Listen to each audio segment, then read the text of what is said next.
But actually, the misinformation subject is very relevant to the other piece that we wanted to talk about. Yeah, so I noticed this the other day. Now, Twitter has a new CEO. I covered that on my show. I think you covered that on your show as well. Yeah. Now, we were all very critical of Jack, rightly so. I mean, I think the classic example that the right brings up, this is a point that I think is actually fair, is they're like, well, Donald Trump was kicked off of Twitter and the Taliban isn't. So tell me what your standards are, bro. Like, oh, the Taliban didn't do any mean tweets, so they get to stay on. But if they just beheaded somebody in the backyard, it's like, well, that wasn't on Twitter, so it's okay.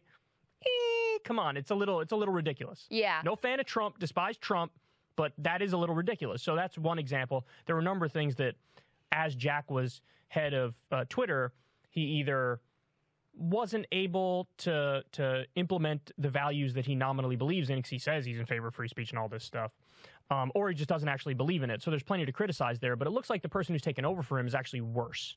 I'm blanking on the guy's name now, but it doesn't really matter. He has this quote where he says he's openly effectively against freedom of speech. And so he said he's not bound by the First Amendment. Right. That was his quote. It's actually worse than that in full context. I read the whole thing. Yeah, no, that's actually not cherry picking. That's actually... No, I know, because I read the quote on Twitter and I was like, I'm not sure this is... I'm sure, because there was a ... in there in ellipses, and I was like, is that what's called, ellipses? Yeah. I was like, okay, well, I got to go read the whole thing because they could be misleading. I read the whole thing and I was like, oh, this is even worse. I read the entire interview. Yeah. And in context, it's actually worse. So there have been 2 giant Twitter purges now, and of course the argument is, well, misinformation and disinformation, and well, we're just getting rid of accounts that are linked to Iran and Russia and China and whatever. And it's like, first of all, on that point alone, so are you going to get rid of accounts linked to the State Department? Because the State Department lies every day before breakfast. No, seriously. Like this, we're talking about whether it's the State Department, the CIA, the Pentagon, people affiliated with them. I mean, Russiagate was a gigantic hoax, and they were all pushing it on the country. They lie us into wars nonstop. I mean, this is a matter of record. And we're the world's sole superpower. We arguably do the most damage around the world. We support militarily 73% of the world's dictatorships. We have 900 military bases around the world. I mean, Noam Chomsky said it best. If the Nuremberg laws were upheld, every post-World War II president would be hanged. So if you're saying, look, it's hostile state actors that do nefarious things, so we got to pull them down, okay, when are you going to purge people from the State Department? When are you going to purge people from the CIA or the Pentagon? Are you going to do that? No, you're not going to do that because you're incredibly biased in your worldview. So just in principle, I disagree with that. Just in principle, I disagree with it. Even if you have an account that's tied to the Iranian government or whatever, are they not allowed to speak? Are they not allowed to give their perspective? And guess what? I got news for everybody. I've been covering this Iran deal 14 ways to Sunday. I've covered it closely than arguably anybody else in old media or new media. And the narrative that comes from Iran is actually far closer to the truth. And that's not hard to imagine because Joe Biden, when he ran, said, I'm going to jump right back in the Iran deal. Then he got in and he's like, yeah, we're not doing that. We're going to continue Trump's path of ripping up the deal. So it's just a fact that when you look at it objectively, they were screwed in the deal in the exact same way they were screwed when the CIA did a coup of their democratically elected leader, Mohammad Mossadegh, and put in the Shah in the 1950s. So, again, these are unfortunate facts of history that they want to bury. But now comes the new part of the story. So this is just indicative of how terrible the purge is. Yeah. One of the accounts that was purged is the Maxwell trial tracker. At Tracker Trial was what it's called. Over 500,000 Twitter followers. Wow. The whole existence of this account was, we're going to follow the Ghislaine Maxwell trial, and that's it. We're going to give you factual updates on it, and that's it. And they purged it. They got rid of it. On what planet is this protecting from misinformation and disinformation? I got information for my show from them because they're following the trial, and they found out they were the original reporters that I saw that said Bill Clinton and Donald Trump were just mentioned in the courtroom. Yep. How can they just purge this and act like, what? You think we don't see this? You think we don't have eyes? You think we don't realize how biased this is? You think we don't realize how big of a crackdown on free speech and freedom of information this is? It's ridiculous. Yeah, and it wasn't just them. There was another account that was the Nancy Pelosi portfolio tracker, that what they would do is they would post her stock trades publicly available, based on her disclosures. That one also got suspended. Similar, if not at the same time, similar time. I literally don't know how you justify it. Well, I mean, usually there's like a fig leaf of something.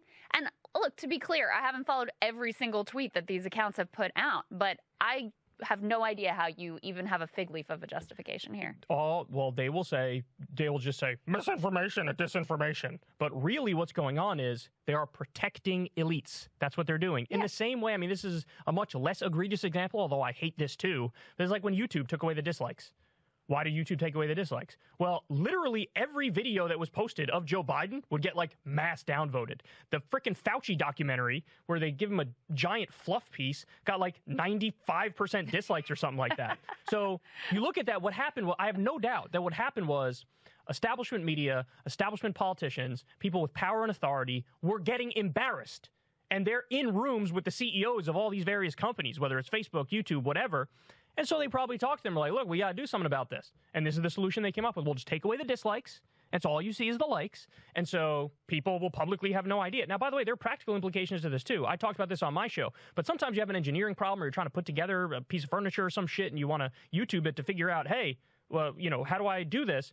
And it used to be if you go to it, you could see a video is 80% downvoted and you're like, I'm not going to waste my time watching this. They got it wrong. Now you can't because you just, I don't know if it's good or bad. There's no indication of it. So, I mean, it's so transparent. It's so see-through. We know what you're doing, and nobody likes it. And the saddest thing is, all these other, you know, competition sites that pop up, they don't even really have a prayer. That's the sad reality. Yeah, well, and we were kind of talking about this. They don't have a prayer, and they also, you know, it's very easy for them to get sucked into just being a place for right-wing people. Oh, that's what happened with Gab. They're narrow conversation. Gab is like, we're the free speech alternative to Twitter, and then it literally became Nazi Central, like, over the course of a couple months. Right, exactly. And, you know, I think, look, it's hard because the whole benefit of a social media platform is the people that are there. So if you have on Twitter, if everybody's already on Twitter, and they are, it's sort of a natural monopoly, honestly, right. These social media companies. A lot of people argue that that's why, rather than focusing on breaking them up, better to have them basically be public goods and heavily regulated because they are, in a certain sense, like natural monopolies because their benefit comes from the number of people that are on them. So far, it has not been an effective strategy to start something else and expect that you're going to have mass migration, especially with Twitter. You know, the thing about Twitter is it's where all the elites are. And so even Trump, when he's booted off of Twitter, makes a huge difference in terms of what he's able to put out there. Look at Milo. What happened to Milo? You tell me what did happen to Milo. Milo is now on a Christian, you know, home shopping network trying to hawk shitty statues of Mary. We both watched way too much of that. No, well, it was hilarious.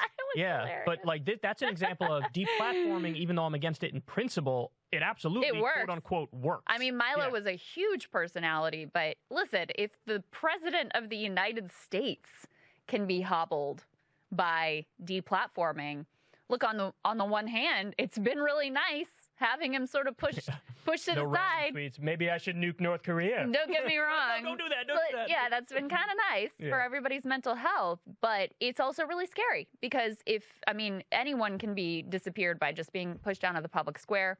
This is how people communicate. This is the public square now.